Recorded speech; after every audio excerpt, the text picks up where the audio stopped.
Hello, my dear friends. Good afternoon. Welcome to my YouTube channel and another blog.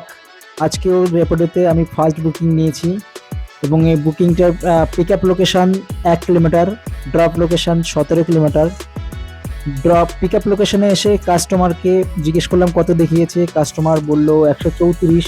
সেখানে 150 টাকা বললে customer রাজি হননি, তো 140 টাকা দিতে রাজি হয়েছেন মাত্র 6 টাকা। বেশি জোরাজুরি করলাম না, কারণ কাস্টমার খুবই খারাপ বিহেভিয়ার কাস্টমারের এবং তার ব্যবহারে মনে হচ্ছে সে কোনো কমপ্লেন করতে পারে, তাই আর বেশি কিছু বললাম না। ওই যা বলেছিল নিয়ে 140 টাকায়, তাতেই আমি কেষ্টপুর ওনাকে নিয়ে এলাম। আর কেষ্টপুরেই যাচ্ছি, কেষ্টপুরে গিয়ে ওখান থেকে দেখব কি বুকিং পাওয়া যায়। তো চলুন কেষ্টপুর। আবহাওয়াটা দেখুন, শুধু এত সুন্দর লাগছে, জাস্ট অসম, বলে মুখে প্রকাশ করা যাবে না যে কত সুন্দর লাগছে।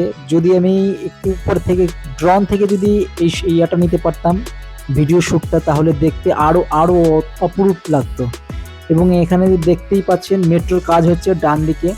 এই কাজটা কমপ্লিট হতে এখনও অনেক দিন হবে। এটা বেলঘরিয়া আছে, বেলঘরিয়া নয়, তেঘরিয়া। আর এই যে চারের দুপাশে যে গাছগুলো রয়েছে, দেখতে হেভি লাগছে। এগুলো ড্রোন শ্যুট হলে সব থেকে বেটার লাগবে দেখতে। এবং আমি তো মোবাইল থেকে ক্যামেরাটা করছি, ক্যামেরার ইয়াটাও ভালো। আর এখানটাতে একটু আটকা পড়ে গিয়েছি জ্যামের জন্য।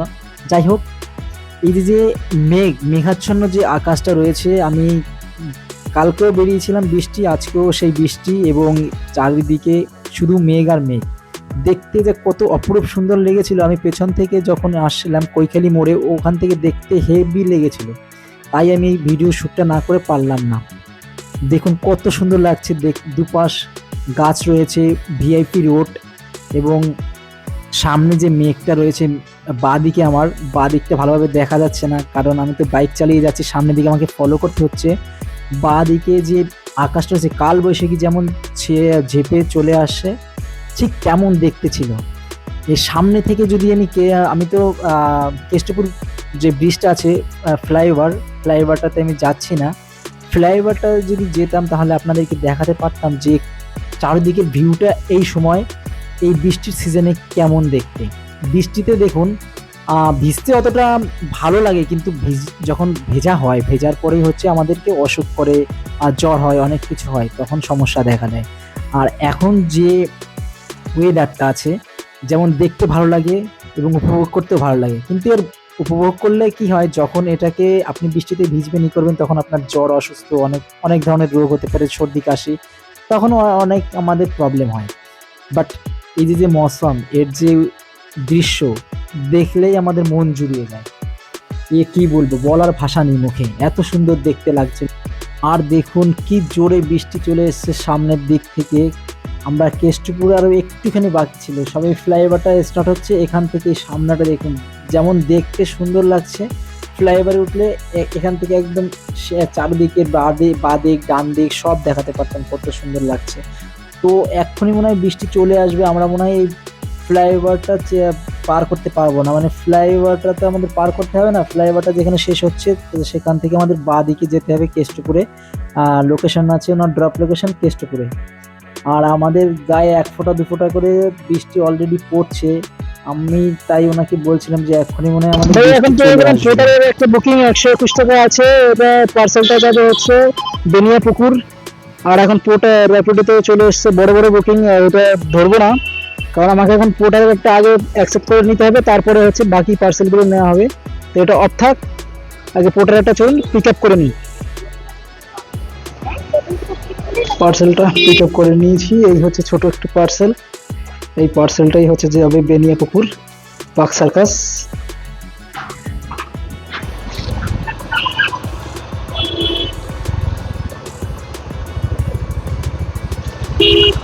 পোর্টারের পার্সেলটার সঙ্গে সঙ্গে একটা র্যাপিডোতে প্যাসেঞ্জার পেয়ে গিয়েছি তালতলায়।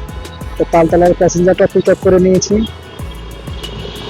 চলুন তাহলে তালতলাটা ড্রপ করে পার্ক সার্কাসেরটা পরে ডেলিভারি দেবো পার্সেলটা।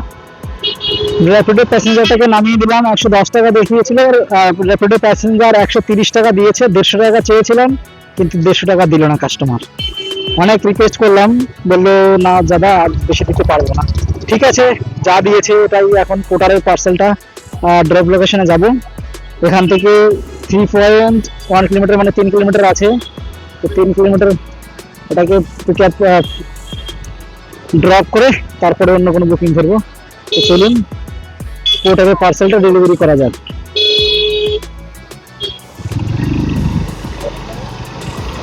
চলে এসেছেন মহাদেবী বিড়লা ওয়ার্ল্ড একাডেমি স্কুলটার সামনে। এখানে হচ্ছে আমার পোর্টার পার্সেলের ড্রপ লোকেশন। কাস্টমারকে ফোন করেছি, কাস্টমার বললো ওয়েট করতে, তো ওয়েট করে উনি আসলে দেখাচ্ছি তো ফেয়ার কত দেয়। কাস্টমার চলে এসেছে ওনার পার্সেল নেবার জন্য, তো ওনাকে পার্সেলটা দেবো।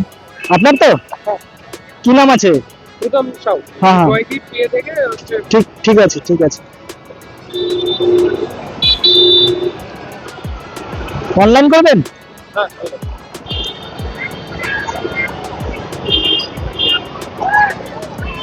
অনেক সময় বসার পরে এখন পেয়ে গিয়েছি আবার র্যাপিডোতে একটা বুকিং, সেক্টর 5 যাবে।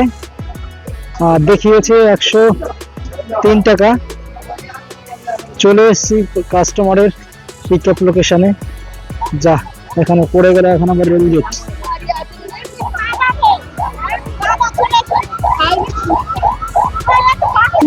थोड़ा सा कर लेता है इसका वीडियो। ট্রেনটার জন্য আমাকে এখানে দাঁড়াতে হলো, কাস্টমারের লোকেশনে প্রায় চলে এসেছি আমি, আর একটুখানি বাকি কটায় গেলেই হয়ে যাবে। তো প্যাসেঞ্জারকে আমি পিক আপ করে নিয়েছি, পিক আপ করে সেক্টর 5-এর উদ্দেশ্যে এখন রওনা দিয়েছি। প্যাসেঞ্জার হচ্ছে লেডিস। চলো তাহলে সেক্টর 5 যাওয়া যাক। ওখানে গিয়ে এখন 3টে বেজে গেছে, খিদে লেগে গেছে আমার, খেয়ে নিতে হবে সেক্টর 5 দিয়ে। ওখানে একটা প্যাসেঞ্জারকে ড্রপ করে খেয়ে নেব। প্যাসেঞ্জারটাকে নামিয়ে দিয়েছে। প্যাসেঞ্জারটার বিহেভিয়ার খুবই খারাপ, ওটা লেডিস ছিল। লেডিসটা বিহেভিয়ার এত খারাপ তা বলার মতো নয়। আর এরকম প্যাসেঞ্জারের মানে না নেওয়াটাই সব থেকে বেটার। রিকমেন্ড করবো এরকম প্যাসেঞ্জার যেন কারণ না আসে, আর এলে যেন তাদেরকে আগে থেকে ক্যান্সেল করে দেওয়া হয়। ভাত খাওয়ার পরে বেরিয়ে পড়লাম। অনেক সময় বসেছিলাম, তো ওখান থেকে আর বসে তো লাভ নেই, দেখলাম এখান থেকে অন্যদিকে যাওয়া যাক। একটা পার্ক স্ট্রিটের দিকে র্যাপিডোর বুকিং ধরেছি। তো প্যাসেঞ্জারের এখানে দেখিয়েছিল 120 টাকা, 150 টাকা এটাকে বিল করেছি। এখান থেকে এখন যাচ্ছি পার্ক স্ট্রিট মেট্রো স্টেশন। তো ওখান থেকে বাড়ির দিকে আসবো। আগে থেকেই ধরা উচিত ছিল, আমি অনেক সময় থেকে ভেবেছিলাম যে বাড়ির দিকে কোনো একটা বুকিং ধরবো সেক্টর 5 থেকে। ওয়েট করলাম কিন্তু পেলাম না, বাড়ির দিকে কোনো বুকিং পেলাম না। বাড়ির দিক বলতে বারাসাত মধ্যমগ্রাম কোনো একটা বুকিং পেলেই হতো, কিন্তু সেটা পাওয়া যায়নি। তো যাই হোক, চলো পার্ক স্ট্রিট মেট্রো স্টেশনে যাই উল্টো দিকে। ওদিক থেকে আসার সময় আমি সম্ভবত বুকিং পেয়ে যাব। আমি র্যাপিডোর প্যাসেঞ্জারকে নামিয়ে দিয়েছি ধর্মতলা, আর এখন হচ্ছে পোর্টারের একটা পার্সেল পেয়ে গিয়েছি আমি, 200 টাকায় পানিহাটি যাবে। তো কালকের মতো আমারও ভালোই হয়েছে, পানিহাটি গেলে ওখান থেকে আমি আবার বাড়ির দিকে কোনো একটা বুকিং পেয়ে যাব। আর এটা ছোট পার্সেল আছে, কাস্টমারের সঙ্গে কথা বলে নিয়েছি। আর এখান থেকে দেখি আর একটা প্যাসেঞ্জার যদি পাই পানিহাটি সোদপুরের দিকে বা বরানগরের দিকে, অবশ্যই পেয়ে যাব, একটা প্যাসেঞ্জারও নিয়ে যাব। তো তাহলে আমার ঠিকঠাক হয়ে যাবে। আজকে 1000 টাকা না হলে আজকে 600-700 টাকা হয়ে যাবে সব বাদ দিয়ে। কারণ তেমন একটা কাজ করিনি, ভাত খাওয়া ওইটুকু সময় গিয়ে নষ্ট করেছি, সময় নষ্ট হয়ে গেছে। ওই সময়টুকু নষ্ট না করে যদি আমি হাওড়াতে চলে আসতাম অন্য কোনো বুকিং নিয়ে, তাহলে আমার জন্য বেটার হতো। পার্সেলটা পিক আপ করে নিয়েছি। এই হচ্ছে পার্সেল, এটা তো কেকের কিছু জিনিস আছে। আর এই হচ্ছে যে হচ্ছে আমাকে দিয়েছে উনি, পার্সেলটা দিয়ে চলে গেল। আর এখন বৃষ্টি চলে এসছে, সেই তো আমাকে এখানে একটু দাঁড়াতে হচ্ছে। পিক আপ হয়ে গেছে পার্সেল পোর্টারের। এখন এখান থেকে আমি দেখব র্যাপিডো বা ইন ড্রাইভে কোনো বুকিং যদি পাওয়া যায়। পোর্টার তো হয়ে গেছে, র্যাপিডো বা ইন ড্রাইভে আমি ফার্দার এদিকের বুকিংটা নেব। পোর্টারের পার্সেলটাও ডেলিভারি দিয়ে দিলাম, এখন বাজে 7:22। পোর্টারের পার্সেলটাতে ছিল হচ্ছে আপনার 200 টাকা। তো কাস্টমারের কাছ থেকে 192 টাকা ছিল, 250 টাকা নিয়েছি। আর এর মধ্যে র্যাপিডোতে দুটো বুকিং মেরেছে, একটা 100 টাকা আর একটা হচ্ছে 180 টাকা। তো এই টাকাটা হয়েছে একটা রাইডে, মানে সোদপুরে আসার একই রাস্তায় আর এখান থেকে এখন দেখবো বাড়িতে কোনো বুকিং পাই কিনা বাড়ির দিকে, যেহেতু এখন আমাকে ফিরতে হবে বারাসাত। তো বারাসাতের কোনো বুকিং পেলে বুকিংটা নেব, না হলে সে কালকের মতোই আমাকে আবার সে খালি গাড়ি চালিয়ে যেতে হবে। আজকে কালকের মতো সোদপুর থেকে খালি গাড়ি চালিয়ে একদম চলে এলাম। টোটাল 15 কিলোমিটার খালি গাড়ি চালিয়ে চলে আসতে হলো আমাকে, কিছু করার নেই। কারণ রাত বেজে গেছে এখন 8টা, আমাকে বাড়ি গিয়ে রান্না বান্না করতে হবে। আর 8 ঘন্টা কাজ করে ফেলেছি। টোটাল কাজ হয়েছে 1200 টাকা, 200 টাকা তেল ভরলাম, তো 1000 টাকা আছে।